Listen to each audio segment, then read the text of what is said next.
Pakistani film बकरी, जिसका मतलब वन ऑफ इट्स काइंड है, या आम भाषा में बोले तो जरा हटके, और ये इतनी हटके है कि देखने वाले की हट जाएगी। बस आप ये समझ लें कि ये इतनी ही हटके है जितनी आमिर खान के दामाद ने निका पे ड्रेसिंग की थी। एक जमाने में रॉबिन हुड का किरदार होता था जो चोरी करता था और पैसे गरीबों में बांटता था। इस कहानी को थोड़ा सा ट्विस्ट देके फरियाल महमूद की नई फिल्म बकरी रिलीज की गई है। आज इस पे बात करते हैं। अगर आपने अब तक मेरा चैनल सब्सक्राइब नहीं किया है तो प्लीज मेरा चैनल सब्सक्राइब करें और बेल आइकॉन प्रेस करें। सबसे पहले सिनेमा का मंजर। कहते हैं कि अगर आप अकेले सिनेमा में फिल्म देखने जा सकते हैं और अकेले रेस्टोरेंट में खाना खा सकते हैं तो आप कमाल है।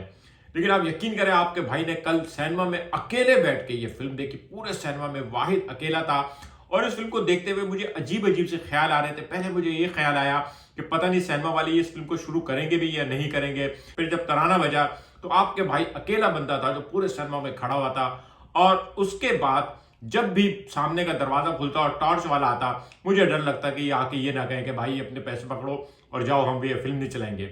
उसके अलावा एक ख्याल मुझे ये आ रहा था कि अगर मैं उठ के चला गया तो ये प्रोजेक्टर वाला जो है फिल्म चलाता रहेगा या फिल्म रोक देगा। लेकिन बहरहाल सिनेमा वालों का शुक्रिया, उन्होंने ना सिर्फ फिल्म वक्त पे शुरू की बल्कि प्रॉपरली चलाई।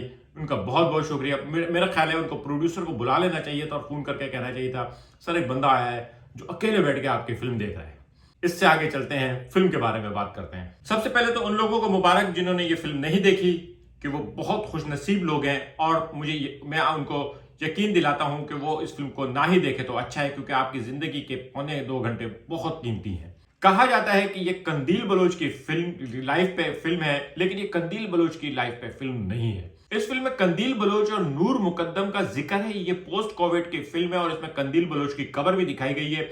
हाँ, ये कह सकते हैं कि फिल्म की मेन कैरेक्टर फरियाल महमूद, जिसने नूर का कैरेक्टर किया है, वो बेवा है, उसका शौहर मर गया है और उसका एक 10 साल का बेटा है। सिर्फ इतनी चीज जो है वो आप कंदील बलोच की जिंदगी से रिलेट कर सकते हैं, लेकिन उसके अलावा ये फिल्म कंदील बलोच की जिंदगी से बिल्कुल भी रिलेट नहीं करती। और किसी भी चीज पे ट्रू इवेंट्स लिख देने से वो सच्चे वाकयात नहीं हो जाते। ऐसे तो किसी फिल्म में क्रिकेट खेलते हुए बच्चों को दिखा दिया जाए और लिख दिया जाए कि ये ट्रू इवेंट है, तो जाहिर है पूरे पाकिस्तान में बच्चे क्रिकेट खेल रहे हैं तो वो ट्रू इवेंट ही होगा। हमारी इंडस्ट्री भी हमारी बैटिंग लाइन जैसी हो गई है। वो हमारे एक बैट्समैन है ना, एक मैच में सेंचुरी बनाते तो दूसरे मैच में 0। अभी 2 हफ्ते पहले चिक्कड़ जैसी शानदार फिल्म आई थी जिसको देखने वाले सिनेमा में ताली बजा रहे थे, और उसके बाद ये फिल्म जिसको देखने के बाद ये समझ में नहीं आ रहा था कि ये फिल्म क्यों बनाई और मैंने क्यों देखी।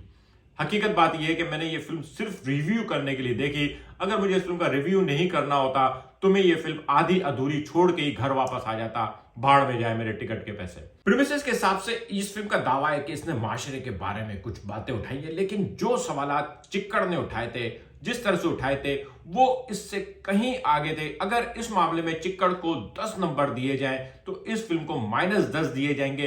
चिक्कड़ ने भी माशरे को दिखाया था, चिक्कड़ ने भी औरतों के प्रॉब्लम्स हाईलाइट किए थे, चिक्कड़ ने भी औरतों की तालीम के पर बात की थी, चिक्कड़ ने भी इस माशरे को एजुकेट करने की बात की थी। लेकिन क्या डिसेंट स्टाइल था, क्या ग्रेस थी, और साथ में फिल्म इतनी इंटरेस्टिंग थी कि 1 मिनट के लिए भी आप हिलेंगे नहीं, आप बाहर सिनेमा से नहीं जाएंगे। और ये फिल्म इतनी बोर थी, आपको पता था जो कुछ भी हो रहा है बिला वजह हो रहा है। आपको इस चीज की भी क्यूरियोसिटी नहीं होगी कि अब क्या होगा, क्योंकि जो कुछ हो चुका है उसमें कुछ नहीं है, तो आगे उसमें क्या हो जाना है। टाइटल में इस फिल्म में फरियाल महमूद का नाम इंट्रोड्यूसिंग के तौर पर आया है। शाहरुख खान की पहली फिल्म दिल है आशिकाना आई थी, लेकिन रिलीज दीवाना हुई थी। इसी तरह से यहां पे भी प्रोड्यूसर के साथ हाथ हो गया है, क्योंकि फरियाल महमूद की ये यकीनन पहली फिल्म होगी, लेकिन रिलीज चिक्कड़ हो चुकी है। यहां पे भी इनके साथ प्रैंक हो गया है। जब आप इस फिल्म को देख रहे होंगे तो आपको यही समझ में नहीं आएगा कि इसमें जो मेन कैरेक्टर नूर है वो बाकी क्यों बनी, उसके साथ माशरे ने किया क्या था।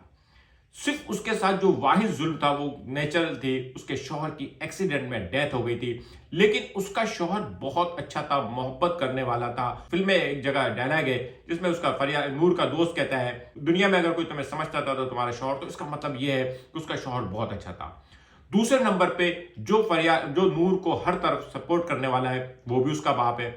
यहां पे भी कोई प्रॉब्लम नहीं है, तो फिर प्रॉब्लम कहां है। ससुराल वालों से ये अलहदा रह रही है, क्यों अलहदा रह रही है इसका नहीं पता। ससुराल वाले बहुत अमीर है लेकिन इस फिल्म के विलन नहीं है, तो क्या वजह है।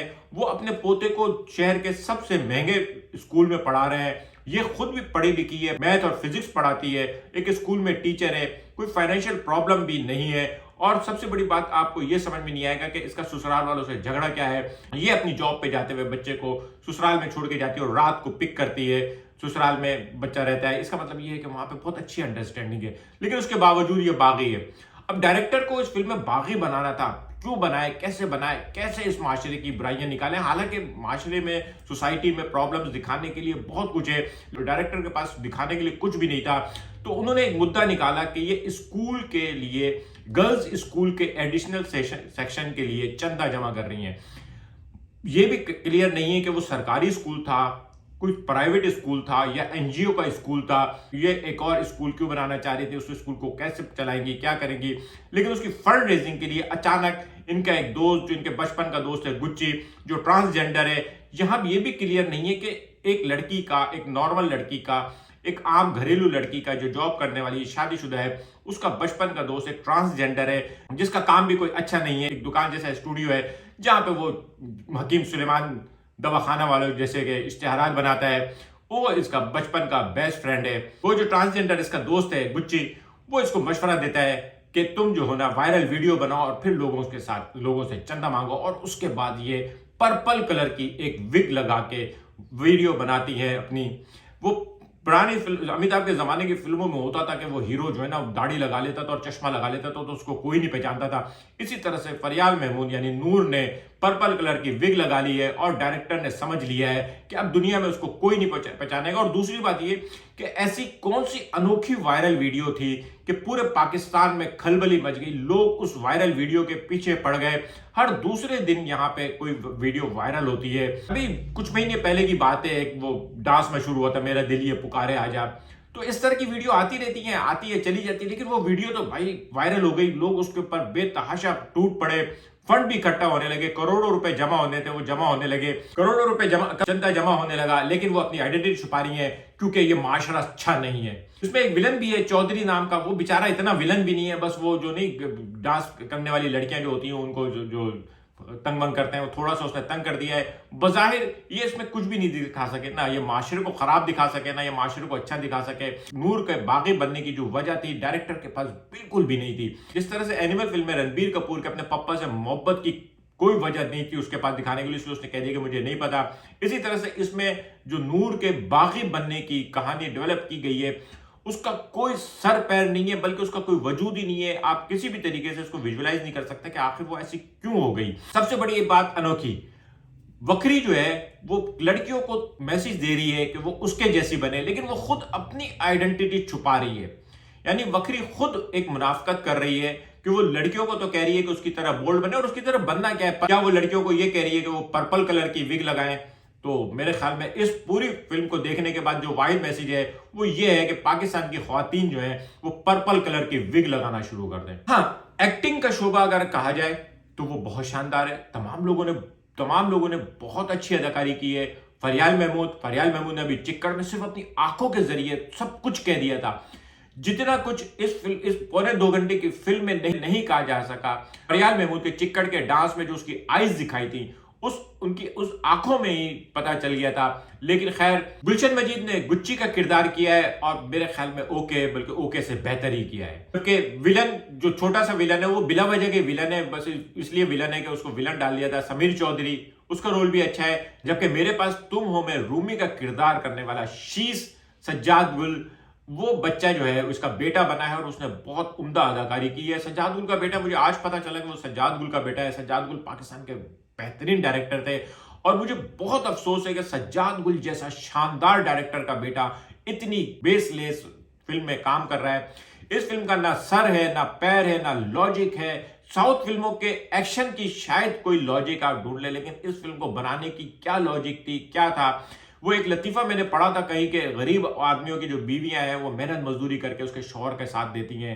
मिडिल क्लास की बीवियां जो है ना वो अपने शौहर की वो कुछ नहीं करती, सिर्फ अपने शौहर की कमाई खर्च करती हैं। जबकि अपर क्लास की जो खवातीन हैं वो अपने शौहर की कमाई से कारोबार करती हैं और करोड़ों का नुकसान करती हैं। जिस फिल्म को देखने के बाद ऐसा लगता है कि शायद इसके प्रोड्यूसर डायरेक्टर के पास कोई डिफेंस फेज 8 में एक प्लाट पड़ा हुआ था 100 गज का, वो उन्होंने 2-3 करोड़ में बेच के ये फिल्म बना ली है। अदरवाइज इस फिल्म को ना कोई टारगेट है, ना एजेंडा है, ना कोई मैसेज है, ना कोई मकसद है, बस लोगों का टाइम जाया किया है। एक गाना भी है इसमें, एक गाना भी है बागी का, लेकिन आपको जो कुछ भी है, ये फिल्म जिस खामोशी से आई है उसी खामोशी से चली जाएगी। मेरा रिव्यू आप लोग ने देख लिया, इसके लिए आपका बहुत बहुत शुक्रिया। आज का व्लॉग कैसा लगा कमेंट करके बताइएगा।